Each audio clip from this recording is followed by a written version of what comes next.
मैं हूं गीतांजलि और आप देख रहे हैं सूर्य आदित्य न्यूज। आइए रुक करते हैं खबरों की तरफ।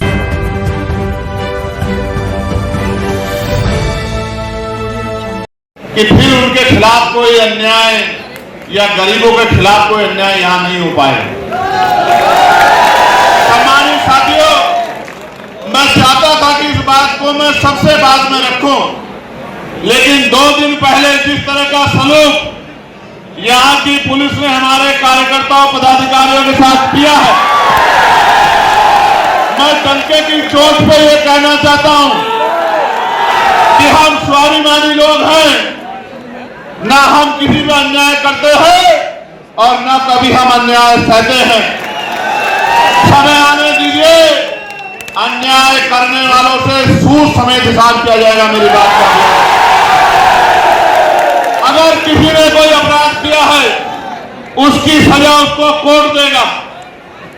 आप अपराधी को गिरफ्तार करें, जांच करें, कोर्ट में रिपोर्ट पेश करें।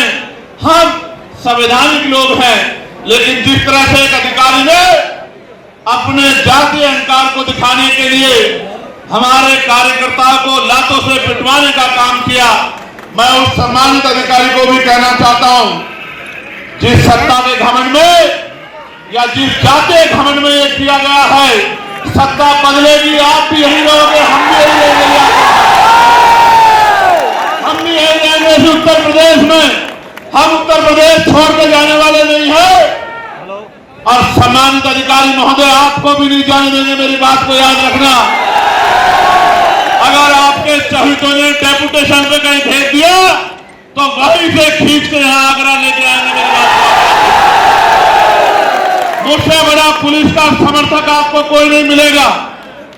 आजादी के 75 साल में अगर पार्लियामेंट में पुलिस के भाइयों को भी न्याय मिले, 8 घंटे की ड्यूटी उनको अन्य कर्मचारियों की तरह करने का मौका मिले, सप्ताह में उन्हें 1 दिन छुट्टी मिले, उनकी बॉर्डर स्कीम खत्म की जाए, उनकी वेतन विसंगतियां दूर की जाए, ये मामला भी अगर पार्लियामेंट में किसी ने उठाने का काम किया तो आपके चंद्रशेखर आजाद ने किया। आप अच्छा करोगे तो सर माथे रखेंगे, आपका सम्मान करेंगे, और अगर आप अन्याय करोगे तो अन्याय करने वाले अपराधी के साथ जिस तरह का सलूक होता है, उसी तरह का सलूक आपके साथ होगा। इस बात को आप याद रखना। सम्मानित साथी, डॉक्टर भी है, या हमारे पास इंजीनियर भी है, या हमारे पास वकील भी है, या हमारे पास जज भी है। सब कुछ होते हुए भी बाबा साहब ने तो ये कहा था कि जिस समाज में 10 डॉक्टर, 10 इंजीनियर, 10 वकील तैयार हो जाएंगे, उस समाज के अधिकारों को कोई छीन नहीं सकता है। लेकिन आज आप देखो किस तरह आपके अधिकारों को लूटा जा रहा है। छीना नहीं जा रहा है, लूटा जा रहा है। डकैती पड़ रही है आपकी नौकरियों पे, आपके रोजगारों पे, आपके बिजनेस पे, आपके साथ जून जाति अन्याय हो रहा है। आज एक बहुत बड़े सज्जन उम्र में मेरे पास आए, मेरी तस्वीर लेके आए, मेरे सर पे हाथ रखा और एक बहुत बड़ी बात मुझसे कही, और ये कहा कि मेरा आशीर्वाद आपके साथ है। मैं आगरा इसलिए भी आया हूं कि मैं आगरा के लोगों को पूछना चाहता हूं, मैंने क्या गलत किया है आगरा के लोगों? मैंने वही काम किया जो माननीय साहब काशीराम ने किया। मैंने उनके अलावा कोई गलत काम नहीं किया। बाबा साहब अम्बेडकर ने, जब काशीराम साहब का भी सपना था इस देश में भी कमजोर वर्गों का प्राइम मिनिस्टर नहीं बना, मैं आपको बहुत विश्वास से कहता हूं, आगरा का कर्ज लेके कहता हूं, आगरा के भाइयों से वचन दे के कहता हूं कि वो दिन भी आएगा कि जब बाबा साहब अम्बेडकर के विचारों का व्यक्ति प्रधानमंत्री भी बनेगा और देश की कुर्सी बनेगा। और ये होगा कैसे? ये होगा ऐसे कि देश में लोकशाही है।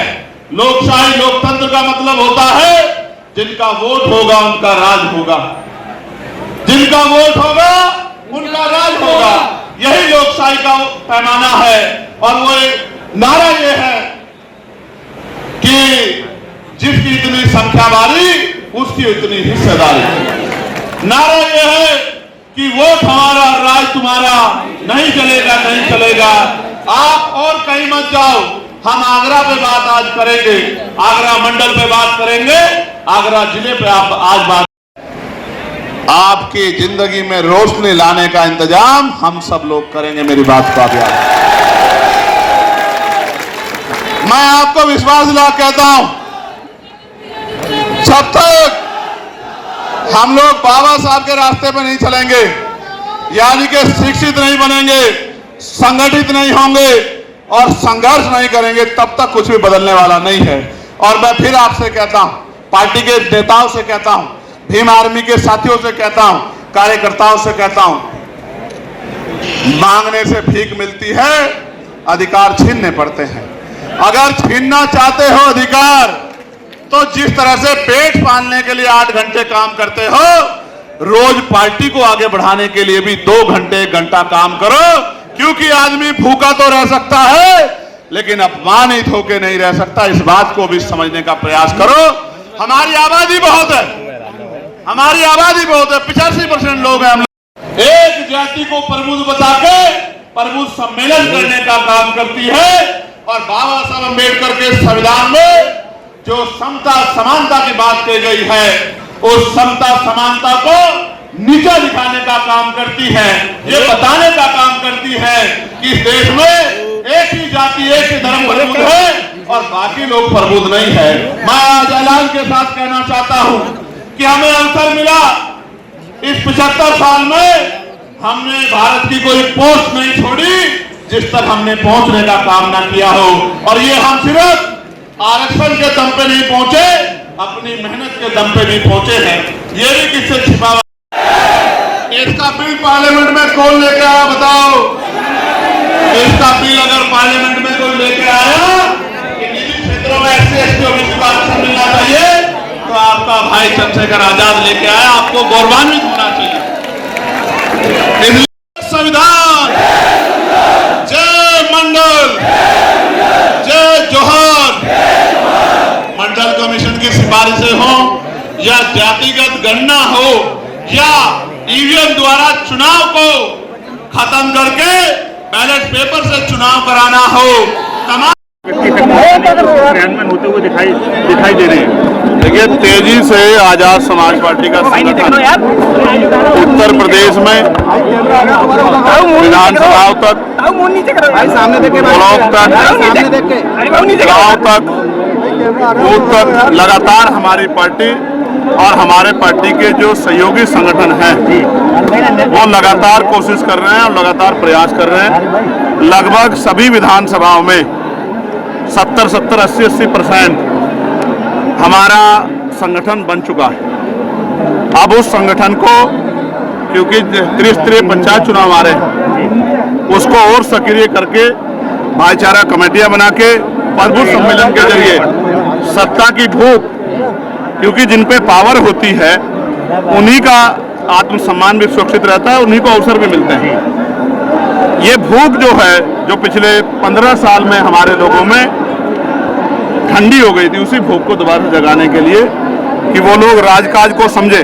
जब राजकाज होगा तभी तरक्की होगी, तभी अन्याय रुकेगा, तभी शिक्षा मिलेगी, तभी अच्छा इलाज मिलेगा, तभी रोजगार मिलेगा, तभी जमीनें मिलेगी, तभी इंडस्ट्रियल एरिया लगेंगे।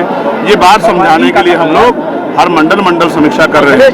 आज आगरा में ये समीक्षा हुई है। शाम के समय फिर एक बार पार्टी के वरिष्ठ नेता और क्षेत्र के बुद्धिजीवी लोगों के साथ, व्यापारियों के साथ एक चर्चा होगी। फिर कल अलीगढ़ हम लोग जाएंगे। इसी तरह से ये संघर्ष का कार्यक्रम चलता रहेगा। अगले शुक्रवार को हम लोग दूसरे मंडल की तरफ प्रस्थान करेंगे। सेना की जयकारी लगा के भारतीय जनता पार्टी और प्रधानमंत्री है वो कह रहे हैं कि मेरे लहू में सिंदूर बह रहा है, क्या कहना चाहिए? नहीं, ये पूर्ण रूप से पॉलिटिकल बयान है।